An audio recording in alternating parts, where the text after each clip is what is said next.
ایک عمل تو ان کا یہی ہے کہ 10 محرم کو وہ ماتم کرتے ہیں، ماتم کرتے ہیں۔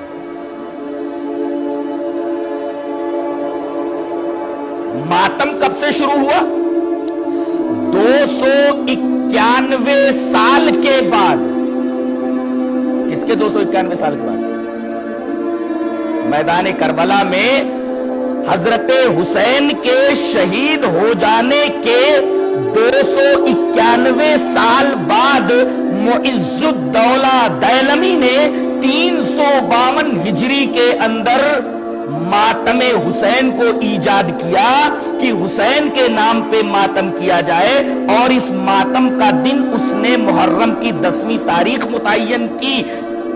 ظاہر ہے کہ کربلا کے واقعے کے 291 سال کے بعد سن 352 ہجری کے اندر معز الدولہ دیلمی جب ماتم حسین کو ایجاد کرتا ہے، اس کا مطلب یہ ہوا کہ اس سے پہلے یہ چیز نہیں تھی اور اس کو یہ دین شمار کرتے ہیں۔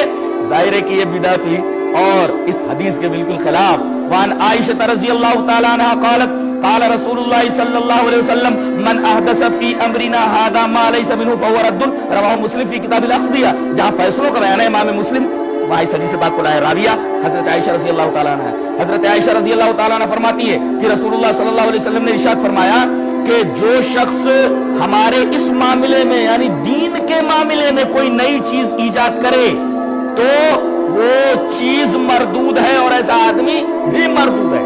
یہ روایت امام مسلم کتاب الاقضیہ میں ہے۔ جہاں تک عمل کا مطلب ہے، عمل کے بارے میں دیکھیں، وعن عائشہ رضی اللہ تعالی عنہ ان رسول اللہ صلی اللہ علیہ وسلم قال من عمل عملا ليس عليه امرنا فهو رد، رواہ مسلم فی کتاب الاقضیہ۔ حضرت امام مسلم اس حدیث پاک کو ایسے کتاب الاقضیہ میں لائے۔ حضرت عائشہ فرماتی ہے کہ رسول اللہ صلی اللہ علیہ وسلم نے ارشاد فرمایا کہ جو آدمی ایسا عمل کرے جس کے اوپر ہماری مہر نہیں ہے تو وہ عمل مردود ہے۔ ظاہر ہے کہ یہ نبی کے زمانے کے بہت بعد ایجاد ہوا اور اس کو یہ لوگ عبادت کہتے ہیں، دین سمجھتے ہیں۔ ظاہر ہے کہ یہ دین میں ایک نئی چیز ہے جو نبی کے زمانے میں نہیں تھی، صحابہ کے زمانے میں نہیں، بدعت ہوئی اور اس بدعت کو یہ عبادت کہتے ہیں۔ یہاں تک کہ 10ویں محرم کے ماتم کو تمام عبادتوں سے افضل سمجھا جاتا ہے۔ میں نے ایک صاحب کو یہ کہتے سنا کہ 2 بھائی تھے، ایک سنی تھا دوسرا بھی سنی تھا مگر شیعیت کی طرف مائل تھا، تو محرم کے دن علم لے کر کے دونوں جا رہے تھے۔ دونوں نے علم کو سنبھال رکھا تھا، پکڑ رکھا تھا، اس لیے کہ علم ذرا بھاری تھا تو دونوں بھائیوں کو سنبھال کر کے لے جانا پڑ رہا تھا۔ اچانک عصر کی اذان ہو گئی تو وہ بھائی جو سنی تھا اس نے کہا کہ تو علم کو پکڑے رہے، میں ذرا نماز پڑھ کر کے آتا ہوں۔ وہ کہتا ہے کہ ارے اس کو چھوڑ کر کے تو نماز پڑھنے جائے گا؟ اتنی بڑی عبادت کو چھوڑ کر کے تو نماز پڑھنے جائے گا؟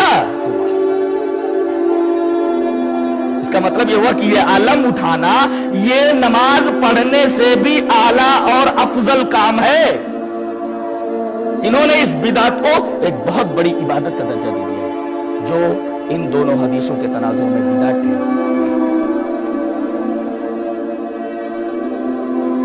اور اس ماتم کے اندر یہ اپنے سینوں کو پیٹتے ہیں، سینہ کوبی کرتے ہیں، اپنے کپڑے پھاڑتے ہیں، گالوں کے اوپر تماچے مارتے ہیں۔ یہ تمام حرکتیں جائز ہیں؟ آئیے یہ حدیث دیکھتے ہیں۔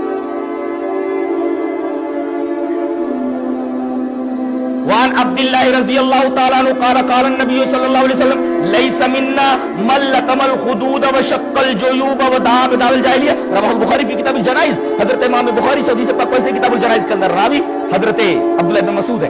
حضرت عبداللہ بن مسعود فرماتے ہیں کہ نبی کریم صلی اللہ علیہ وسلم نے ارشاد فرمایا وہ آدمی ہم میں سے نہیں جو گالوں پر تماچا مارے۔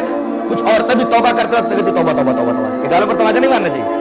تو وہ ہم میں سے نہیں جو گالوں پر تماچا مارے، وہ شکل جیوب جو اپنے گریبان کو چاک کرے، اپنے گریبان کو پھاڑے، وہ دعا بدعوى الجاہلیہ اور جاہلیت کی پکار پکارے۔ یہاں دیکھیں سینہ کوبی، کپڑوں کو پھاڑنا، گالوں پر تماچے مارنا، جاہلیت کی پکار پکارنا، جیسا کہ یہ سب کچھ ماتم کے نام پہ ہو رہا ہے، اس حدیث کی روشنی میں ناجائز ٹھہرتا ہے۔ نبی کریم صلی اللہ علیہ وسلم فرمایا ایسے لوگ ہم میں سے ہیں ہی نہیں۔ ان کا دوسرا پلیٹ فارم ہو سکتا ہے، اسلام کا پلیٹ فارم نہیں ہو سکتا جو اسلام میں لے کر کے آیا ہوں۔ اسے امام بخاری کتاب الجنائز کے اندر لائے۔